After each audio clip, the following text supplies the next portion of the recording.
자, 너무 큰 피해를 입은 이번 산불이었습니다. 산불 진화 작업은 계속되고 있고요. 산불 피해 지역은 향후 산사태 우려도 제기됩니다.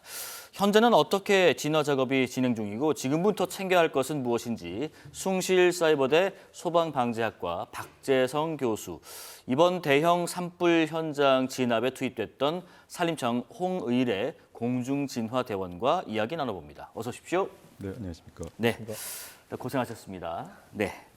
자, 저희가 다른 언론보다 먼저 확보해서 보도한 영상이 있었는데 그게 지금 큰 반향을 일으키고 있습니다. 어떤 내용이 담겨 있는 영상인지 먼저 화면으로 보고 본격적인 이야기 시작해 보겠습니다.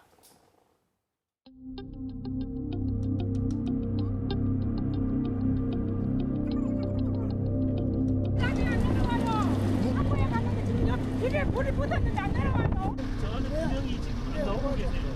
나오세요. 나와요. 빨리 나오라고. 나오세요.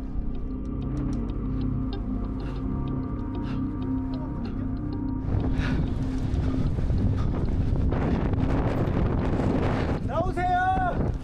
어디야 집에? 그분만 데려가자. 지금 여기 넘칠 것 같다. 뭐 하세요 지금? 빨리 와 그냥 나가 일로. 어디 가세요? 대구요. 대구를 왜 일로 가요? 안 그래요? 아 일로 문 닫고 가. 물때 못 가니까 돌려서 가세요.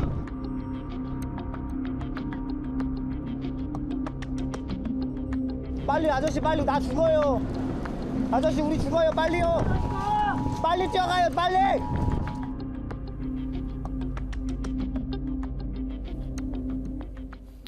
지금 저희가 구성한 영상이요, 아주 간략하게 저희가 좀 추려놨는데 지금 저희 KBS 뉴스 홈페이지 또 KBS 뉴스 유튜브 계정에서 벌써 조회수가 수십만에 달합니다. 그만큼 급박했던 그 상황을 잘 담겨 있는데 자세한 상황 영상 혹시 궁금하시면 진화대원 바디캠에 담긴 산불 대피 상황이라는 영상을 검색하시면 되고요. 자, 우리 홍 대원님, 지금 이 영상에 찍힌 대피 당시 상황부터 좀 설명을 해주실까요? 네, 이제 저희는 우선 고운사를 사수하기 위해 그쪽으로 출동을 하고 있었고요. 고운사라는 사찰요. 예. 네. 그래서 사찰 입구에 도착했을 때 이미 저희가 판단했을 때는 강한 화세로 고운사를 지킬 수 없다고 판단을 했습니다. 그래서 다른 현장으로 이동을 하던 도중에 그 고운사 인근에 있는 마을에서 대피를 하지 못하는 주민들을 발견하게 됐고요. 네. 그래서 저희가 그 주민들을 대피시키면서 차량을 통제를 했습니다. 지금 저 영상에서 보면은 지금 앞에 지금 뛰어가시는 저 노란 헬멧 쓰신 분이 홍 대원님이신가요? 예, 저희가 맞습니다. 아, 저기 다니시면서 이렇게 좀 빨리 피하시라는 말씀도 굉장히 크게 외치시고 했는데 지금 마을에 계신 90대에 홀로 계신 노인분을 업어서 또 구조를 하셨던데 저 영상에서 그 마을을 직접 뛰어서 몇 분이나 구조를 하셨어요? 대략 저 마을에서는 한 15명 정도 저희가 대피를 시킨 것 같습니다. 일단 네. 저희 차량이 지금 진화 차량 한 대랑 그리고 승합차 한 대로 그 저 현장에 투입을 했었는데 차량이 없어서 대피를 못 하시는 분들도 상당히 많았고요. 네. 그래서 대피를 차량이 있어서 대피하시는 분들의 차를 세워서 좀 같이 대피를 하라고 요청을 드렸었고 차가 꽉 찬 상태면 이제 저희 차량에서 저희 차량으로 우선 태우고 다시 인계하는 방식으로 그렇게 진행을 했습니다. 근데 아까 그 영상도 잠깐 그 음성이 나왔습니다만은 뭐 하세요? 대피하세요? 이렇게 음성이 좀 나왔잖아요. 근데 어르신분들께서 왜 대피를 안 하고 계셨는지 뭐라고 계셨다는 건지 궁금한데요. 아무래도 좀 평생 살아온 집이시기 때문에 집을 지키시거나 아니면 생계를 책임지고 있는 뭐 과수원이나 창고 이런 거를 지키시려고 마당에 있는 그 작은 호스로 물을 뿌리시면서 아이고. 대피를 늦추시는 분들이 많았더라고요. 그래서 예. 정말 화세가 강했고 연기가 너무 영상보다 현장에서는 정말 연기가 자욱했기 때문에 저희도 언제 고립될지 모른다라는 그런 생각 때문에 좀 설득시키려고 제가 계속 저희도 죽을 것 같습니다. 빨리 대피하셔야 돼요라고 제가 재촉을 했습니다. 네.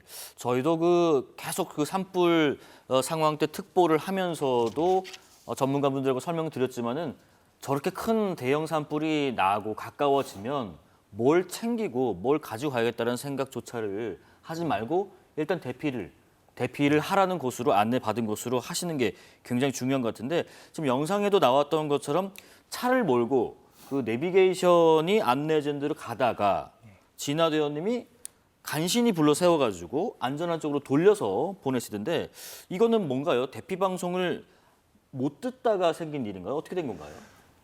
아무래도 대피 방송을 못 듣는 경우도 많고 지금 저희도 이제 현장에서 내비를 계속 활용을 했는데 이렇게 산불이 순식간에 대형화될 경우에는 내비에서 도로 통제를 해줄 수도 있지만 대부분 안 되는 곳이 많더라고요. 그래서 반드시 이제 실시간으로 오는 재난 문자랑 그리고 대피 방송을 확인해서 안전한 지역으로 이동을 하는 게 우선입니다. 그러니까 또 그런 것도 있을 것 같아요. 이 지역을 내가 오래 살았다 보니까 어디로 가면 되겠다 해서 임의로 이제 어떤 지역을 내비게이션에 입력한 다음에 그리로 가면 되겠지 하는 생각 때문에 오히려 또 화를 당하실 수도 있다 보니까 대피 문자로 어디로 가라고 하는 그곳으로 가는 게 굉장히 중요하다. 네, 맞습니다. 그리고 또 이번에는 그런 것도 있었잖아요. 시시각각으로 또 불이 좀 바뀌기 때문에 이쪽으로 대피를 해야 됐었지만 다시 판단해보니까 저쪽으로 가야 됐었고 그만큼 그 대피 문자나 안내 방송을 좀 주목해야 될 것 같네요.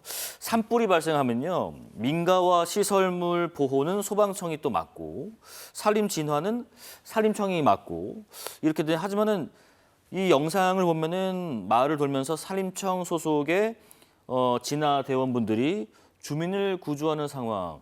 이건 어떻게 이해하면 될까요? 말씀하신 대로 이제 산불 재난이 발생하면은 주관 부서는 산림청이 맡습니다. 그래서 네. 민가 보호와 이제 인명 보호, 피해 예방 같은 경우는 소방청에서 진행을 하고 있고요. 그리고 경찰청에서는 도로 통제, 대피 쪽으로 이제 저희 적극적으로 협조를 받고 있습니다. 근데 지금처럼 이렇게 위급한 상황에서는 민가 보호나 주민 대피를 아무도 시키지 못하는 이런 경우에서는 저희도 인명 피해 예방을 우선으로 임무에 투입하고 있습니다. 네. 이번처럼 위급한 상황에서는 이렇게 좀 명확히 역할을 본인은 이거 하시고 당신은 이거 하시고 이렇게 나누는 것이 좀 어려운 부분이 있나요?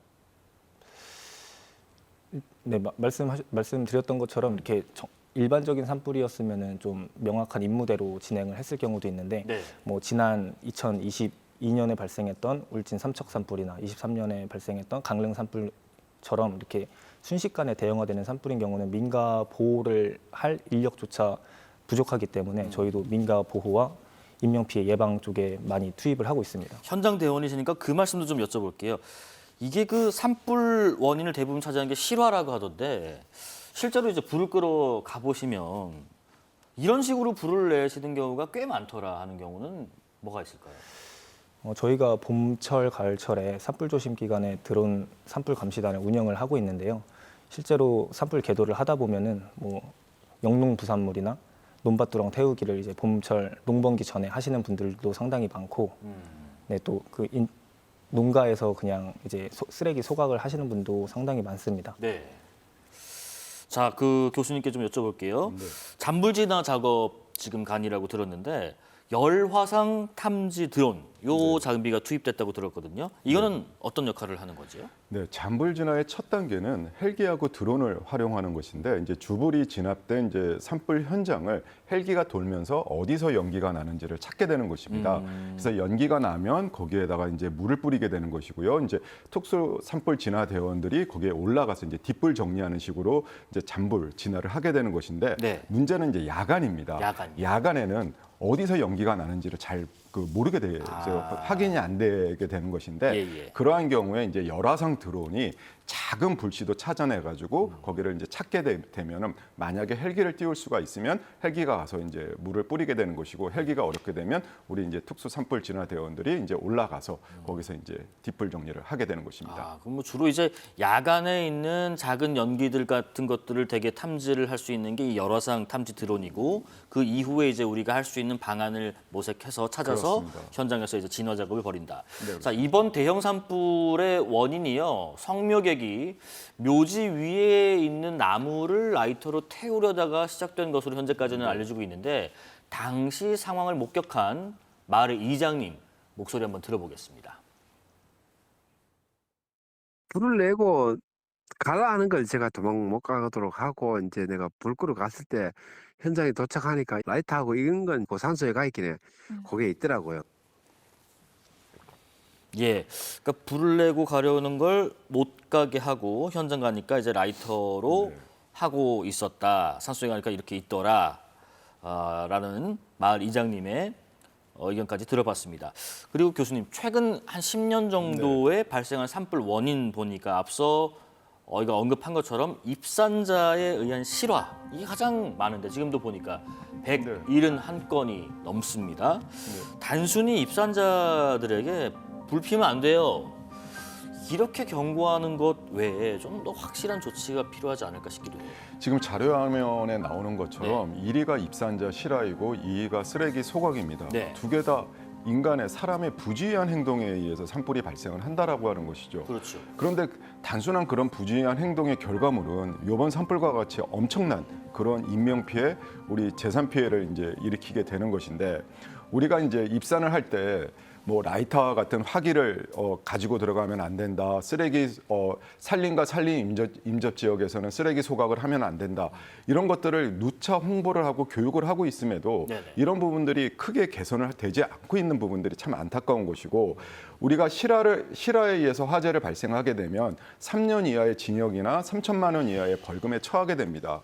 그래서 이게 약하다 강하다, 이제 좀 더 강하게 해야 된다, 뭐 이렇게 강하게 하는 것만이 뭐 능사가 아니다, 이런 얘기도 하게 되는데, 또한 중요한 것은 이렇게 뭐 3년 이하의 징역이나 3천만 원 이하의 벌금에 처하는 것뿐만 아니라 피해 액수에 따라서 배상금이 이제 구상권 청구를 할 수도 있죠. 구상권 청구가 또 이루어지게 되는 것이고, 무엇보다도 우리가 이렇게 산림이 한번 산불에 의해서 훼손이 되게 되면 다시 생태계가 복원이 되는데 짧게는 한 30년, 길게는 100년까지가 소요가 된다라고 하는 것입니다. 우리가 후대에게 물려줘야 될 이런 산림이 나의 작은 부주의한 행동에 의해서 훼손이 된다라고 하는 거에 대한 경각심을 가져야 되는 것이 가장 중요한 게 아닌가 생각이 됩니다. 네. 정말 큰 일이 벌어집니다. 작은 나의 하나의 실화로 인해서요. 이번과 같은 그런 대형 산불을 예방하기 위해서 방법적으로는 또 이런 것도 언급되더라고요. 임도를 좀 낸다든지 아니면 좀 간벌을 한다든지 또 이제 뭐 수종을 침엽수가 우거진 곳을 좀 화렵수로 뭐 섞는다든지 바꾼다든지 여러 가지 예방 방법에 대한 얘기가 나오던데, 이런 것들이 예를 들면 구체적으로 어떻게 산불 예방이랄지 산불 확산 속도를 좀 저지하는 데 도움이 될지 궁금합니다. 그래서 우리나라 산림 같은 경우는 그 침엽수림의 비율이 굉장히 높게 되어 있죠. 침엽수림의 대부분이 이제 소나무인데, 이거는 뭐 우리가 이제 자연적으로 늘어난 부분들이 또 굉장히 많이 있습니다. 그러한 얘기는 또 굉장히 여러 뉴스나 요번에 많이 이제 확인이 됐던 부분이고, 네. 제가 요번에 말씀드리고 싶은 부분은 임도입니다. 임도. 예. 우리가 산불에 대한 그 주불의 진화는 헬기에 의존할 수밖에 없는데, 그것과 함께 우리 이제 산불 진화 대원들이 산으로 이렇게 접근을 할 수가 있어야 됩니다. 근데 걸어서 올라가게 되면 15리터에서 20리터 정도의 등진 펌프만을 가지고 이제 올라가게 되면 시간도 굉장히 오래 걸리고, 위에 올라갔었을 때 15리터에서 20리터 정도의 등진 펌프를 갖고 산불을 진압하는 데는 굉장히 비효율적입니다. 체력적으로도요. 체력적으로도 굉장히 떨어질 수밖에 우리가 없는. 왜 정수기 한 통을 들고 올라간다 생각하면은 그렇습니다. 얼마나 얼마나 그게 힘들어요. 힘든, 그것도 평지도 힘든데 네. 그 경사가 30도, 40도 되는 데를 그 등진 펌프를 메고 올라간다는 건 정말 힘든 것인데, 임도가 굉장히 이제 중요한 것인데, 단적으로 이번 산불 같은 경우에 예를 들게 되면 울주 화장산 같은 경우는 폭 3m짜리 임도가 있었습니다. 예. 그러니까 산불이 발생하고 나서 우리 92대 소방차하고 약 1240명의 산불 진압대원들이 올라가서 20시간 만에 산불이 꺼졌는데, 예. 그 근처에 있던 울주군 대문산 같은 경우는 임도가 없었습니다. 그렇기 때문에 산불이 발생했는데 128시간이 이제 걸렸습니다. 그래서 이제 우리 그 국립산림과학원에서 우리나라 산림 특성에 따라서 임도가 어느 정도 필요한지에 대한 연구를 해봤더니 1헥타르당 6.8m 정도의 임도가 필요하다라고 하는 연구 결과가 있었는데, 네. 문제는 예산입니다. 예산. 올해 이제 산림청에서 91km 정도의 임도를 이제 늘리려고 하는데 예산이 1,574억 원 정도가 든다라고 하는 것이고, 네네. 우리나라의 6.8m 정도 헥타르당 임도를 늘리려고 하면은 약 1만 6천 킬로미터 정도를 더 늘려야 된다는 것입니다. 91km를 늘리는데 1,574억 원이 필요한데 16,000km를 늘려면 막대한 예산이 들어가기 때문에 이런 부분들을 어떻게 효율적으로 빨리 확보를 할 수 있을까라고 하는 것도 이제 진지하게 고민을 해볼 필요가 있겠습니다. 네네. 2년 전에 그 산림청이 2023년 동시다발 산불 백서라는 걸 냈더라고요. 근데 분량만 400쪽에 달하는 방대한 양인데, 이번 산불 문제점을 지적한 것들이 뭐 다 들어가 있다고 해요. 산불 원인, 뭐 대처법 등등. 그런데 백서가 있으면 뭐합니까? 2년 동안 바뀐 게 없고 결국에 2년 만에 이런 또 안타까운 일이 반복됐는데 이 진화 과정 보면서 또 이 백서가 이미 나와 있는데도 불구하고 진화 체계에 참 이런 문제가 있는 것 같다. 고질적인 문제다. 예산 외적으로 또 어떤 게 있을까요? 지금 좀 전에 자료에 이제 우리가 나왔던 것처럼 산림 백서에서도 이제 대형 헬기가 부족하다. 그리고 우리 여기서 지금 나와 계시는 특수 산불 진화대원이나 공중 대원의 수가 굉장히 부족해서 2027년까지 2,500명까지 이제 늘리겠다라고 했는데 한 명도 안 늘어났다 보니까 지금 뭐 539명의 대원들이 정말 많이 고생을 하셨죠. 그것과 함께 앞서서도 잠깐 언급이 됐는데 네. 산불 그 발령 체계하고 지휘 체계가 굉장히 다원화가 되어 있습니다. 이게 국유림에서 발생했느냐 사유림에서 발생했느냐라고 에 따라서 지휘권이 달라지게 되는 것이고요. 산불 대응 단계가 1단계에서 3단계로 구분이 되어 있는데 발령권자는 산림청장입니다. 그런데 지휘권자는 지자체장이 되는 것입니다. 그리고 3단계에 가서 1,000헥타르 이상의 피해 면적과 2개 시도 이상으로 산불이 확산이 됐었을 때 산림청장이 또 지휘를 하게 되어 있습니다. 이렇듯 저희 전문가들도 이 지휘권과 발령권과 이런 것들이 굉장히 헷갈리게 되는 것이고 또한 산불은 산림청이 맡고 또 민가라든지 뭐 이렇게 산업시설 쪽으로 확산되는 산불은 또 소방이 맡고 그래서 이런 부분들이 과연 산불을 효율적으로 진압하는데 어떤 지휘 체계를 갖는 것이 가장 좋은지 어떻게 해야지 국민들이 산불로서부터 안전하게 보호될 수가 있는지 그러한 측면에서 보다 진지하고 효율적인 방법을 이제 고민을 해볼 필요가 있다는 것이죠. 예, 우리가 뭐 지구 온난화, 기온 상승에 따라서 이제 대형 산불 증가 가능성도 계속해서 지금 언급이 되고 있습니다. 지금 보시면 기온이 1.5도 상승할 때, 2.0도 상승할 때 산불 위험 지수가 얼마나 높아지는지 지금 나와 있고요. 또 이제 하나가 아직까지도 그 쓰레기 소각하는 일이 종가에서 좀 빈번하다고 하는데 영농 부산물을 뭐 태운다든가 하는 것들. 근데 이런 것들을 예방하기 위해서 정부가 운영하는 사업이 있습니까? 네, 우리 이제 정부에서 봄철 산불 조식 기간이 있습니다. 뭐 1월 14일부터 이제 5월 15일 정도까지인데 이때 이제 영농 부산물을 소각 파쇄하는 그런 이제 사업을 하고 있습니다. 그래서 주로 이제 산림 인접 지역이나 이런 데 가서 영농 부산물을 수거해서 파쇄를 해주는 그런 것들을 진행을 하고 있기 때문에 우리가 임의로 이것들을 소각을 해서 혹시 산불이 날 수 있는 그런 위험성이 있으니까 그런 것들을 하지 말고 이런 네. 서비스를 좀 이용을 하는 것이 이제 받으시는 것이 좋겠습니다. 자, 홍 대원님께 마지막으로 여쭤볼게요. 그 주불이 잡힌 다음에 지금 잔불 진화 작업이 한창이라던데 지금 대원들이 가장 신경 쓰는 건 뭔가요? 지금 잔불 진화의 경우 네. 작은 불씨가 언제든 다시 재앙의 불씨로 변할 수 있거든요. 네. 그렇기 때문에 완벽하게 잔불을 모두 찾아서 진화를 하는 것이 가장 중요합니다. 그래서 활활 타는 불은 상당히 찾기가 쉬운데 이렇게 땅 속에 숨어 있거나 그루터기 밑이나 아니면 암석지 밑에 낙엽층 밑에 있는 불씨가 숨어 있는 경우도 있거든요. 그래서 그런 것을 찾는 게 중요한데 주불 진화는 좀 신속하게 빠르게 진화하는 것이 중요하지만 잔불 진화는 천천히 완벽하게 잡는 것이 더 중요하다고 생각합니다. 그러면 일단은 잔불이 있는지 없는지를 찾아내야 되고 찾아낸 것을 이제 완벽하게 꺼야 되고 그런 작업들을 지금 한창 하고 계시다고 합니다.